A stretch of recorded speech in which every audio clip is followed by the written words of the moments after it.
હું Naresh મામરોજા, Narsinh agro agency જીરા. ધારેશ્વર ગામની અંદર આપણે બિયારણ આપેલું હતું નરસંગ બુદ્ધેલ. અગાઉ એક વિડીયો બનાવ્યો હતો, એ નરસંગ બુદ્ધેલનો જ હતો.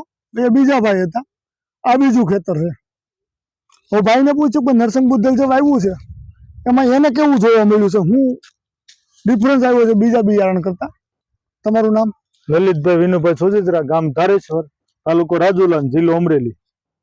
તમે આપણે 13 વીઘાનું વાવેતર કરેલું છે. ગાંઠમાં વજનમાં કઈ ઘટે નહીં. ઉભરી ગાંઠ છે કમ્પ્લીટ ઓરિજિનલ બુદ્ધેલ. અને 350 થી 400 ની આપણે ઓલું છે. હજી તો લગભગ 2 ટ્રેક્ટર ગઈ છે. 350 થી 400 વીઘે ઉત્પાદન આવશે. અને તો નાનો વીઘો 16 ગુઠાનો. પછી કલર તમને બીજી વેરાયટી કરતા અલગ દેખાય છે, ચાંદી જેવો લાગે. ચાંદી જેવો એકદમ સફેદ, એમાં કઈ દૂધ જેવો છે. દૂધ ચાંદી જેવો કઈ ઘટે જ નહીં. તમે એક્સપોર્ટ કરી એક છો અને પીળી પત્તી નો કે લાલ નો કે ડાઘ નહીં, એક ધારું. પછી આની નીચે તમારે લાલ કવર જોવા મળ્યું હતું નહીં.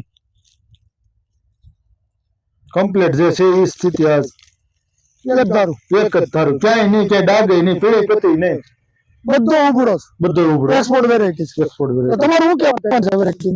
હા હોય આપણે ખેડૂતને આપણી સલાહ છે કે સારું થાય એમાં તો કઈ ઓલી વાત જ નથી.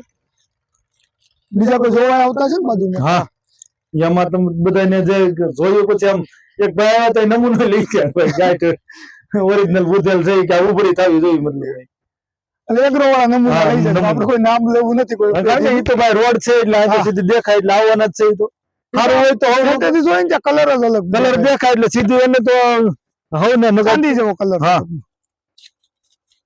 એટલે તો બીજા ખેડૂતોને તમે શું કહેવા માંગશો? આ બી વાવવા જેવું ખરું. વાવવા જેવું ખરું. નરસંગ બુદ્ધેલનું વાવેતર છે અને ખેડૂત પોતે રાજી છે કે જેને વાવ્યું છે, અને ખેડૂતને પોતાને સંતોષ છે કે ના બિયારણ વાવવા જેવું છે. સરસ.